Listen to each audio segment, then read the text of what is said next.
tan natural como la muerte nos causa tanto miedo. Recuerdo que cuando yo era chiquita, mis papás siempre me decían, cuando yo no esté aquí, te vas a acordar de mí. Y es una frase que se me quedó marcada, que yo siempre la relacioné con la muerte, cuando en realidad es un significado que yo le di. Mi miedo siempre ha sido despertar y que alguien ya no esté. O siempre pienso, ¿qué si este momento es el último recuerdo que tengo con esta persona? Mi miedo no era tan grande hasta una vez que yo era chiquita, entonces mi mamá estaba durmiendo conmigo. En la madrugada le marcaron y le dijeron, Yare no reacciona. Fue la única voz que sonó en toda la casa. Yare es mi tía. No estaba grave como pensábamos, pero sí la tenían que operar. Después de que la operaran, yo la fui a ver al hospital y recuerdo muy bien que le llevaron la comida y me dijo, esta comida sabe horrible, si no la quieres probar, cuídate. Esto me lo dijo porque a mí siempre me ha costado probar cosas nuevas y me sigue costando. Entonces mi alimentación no era nada saludable. Esto hizo que poco a poco me fuera enfermando más y más. Cada mes estaba con el doctor y no faltaba ni un solo mes. Me fui desmayando, pero yo pensaba que lo podía controlar.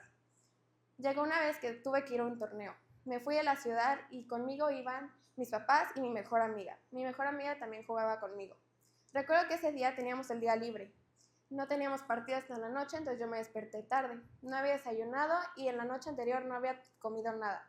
Me desperté normal, me fui a bañar y empecé a sentir mucho calor. Dije, bueno, es el vapor. Salí y mi mejor amiga me dijo, ¿quieres que te seque el cabello? Y le dije, bueno, está bien, ¿por qué no? Con el calor empecé a sentir mucha debilidad en las piernas. Me empecé a sentir súper mal. Pensé que era normal, pero empecé a ver borroso. Yo ya no veía nada. Pero dije, bueno, no pasa nada, en un rato se me quita. No se me quitó y empeoró. Empecé a ver colores. Según yo era normal porque ya me había pasado, pero dije, no, está raro. Entonces le dije a mi amiga, ¿sabes qué? Me quiero ir a sentar porque no estoy viendo nada y me siento muy mal. La cama estaba a 3 pasos, pero yo con mi debilidad lo sentía lejísimos. Llegué, me senté y según yo me desmayé ahí, pero cuando me desperté estaba en el suelo y lo único que vi fue la cara de mi mejor amiga aterrorizada porque nadie sabía lo que me había pasado. Yo nada más sentía un dolor intenso en la barbilla y un raspón que tenía en el codo porque me pegué con el lavabo. Mi mejor amiga me dijo, ¿estás bien? Pero yo no entendía nada, yo no sabía ni qué me había pasado. Corrió a ver a mis papás y me dijeron, ¿qué pasó? Yo no sabía nada, todo me daba vueltas. Regresamos a Jalapa, mis papás estaban súper preocupados por mí y me dijeron, bueno, vamos al doctor. Fuimos y nos dijo, una, tienes las defensas súper bajas porque no comes nada y dos, tienes lipotimia. La lipotimia es un sentimiento como de desmayo, pero sin estar inconsciente y con recuperación rápida. A mí me da cuando estoy parada mucho tiempo sin moverme, cuando tengo mucho calor, cuando estoy muy nerviosa, emociones muy fuertes o simplemente porque no he comido. Esto me puso muy nerviosa y mi psicólogo me dijo, Gretel, tu miedo no es la muerte, no es como te vayas a morir. Tu miedo es no vivir la vida como tú querías, no hacer las cosas que tú quieres.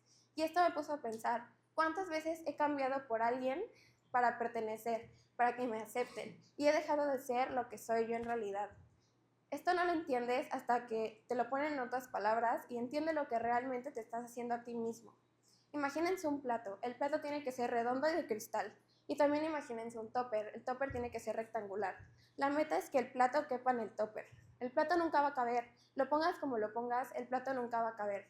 Pero tengo una solución. Rompan el plato. Si rompes el plato, ahora sí va a caber.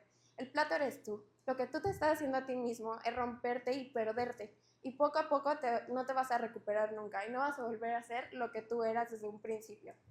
Muchas veces juzgamos a las personas por los errores que cometen. Juzgamos lo que nos hacen y cómo nos hacen sentir.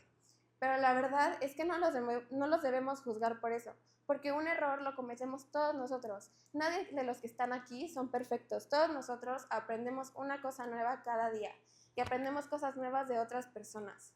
Entonces, un error no es algo malo. Lo malo es lo que hacemos después de cometer el error. Hay personas que lo pueden reconocer y lo cambian para no volver a lastimarte a ti o a otras personas. Pero también están las personas que no lo cambian y no lo reconocen y según ellos todo lo que hacen es perfecto. Pero la realidad es que esa es la diferencia.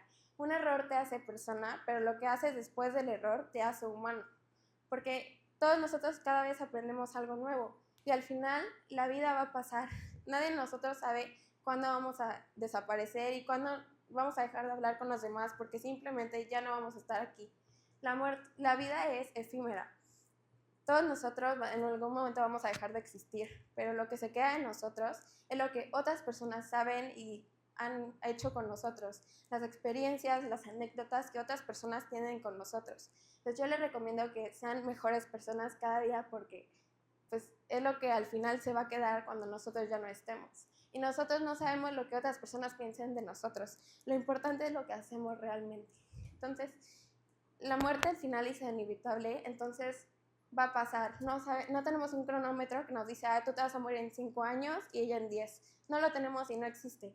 Entonces no sabemos cuánto tiempo nos falta, si nos vamos a morir mañana o pasado, no lo sabemos. Entonces hay que disfrutar la vida con las personas que quieren y puedan estar. Gracias.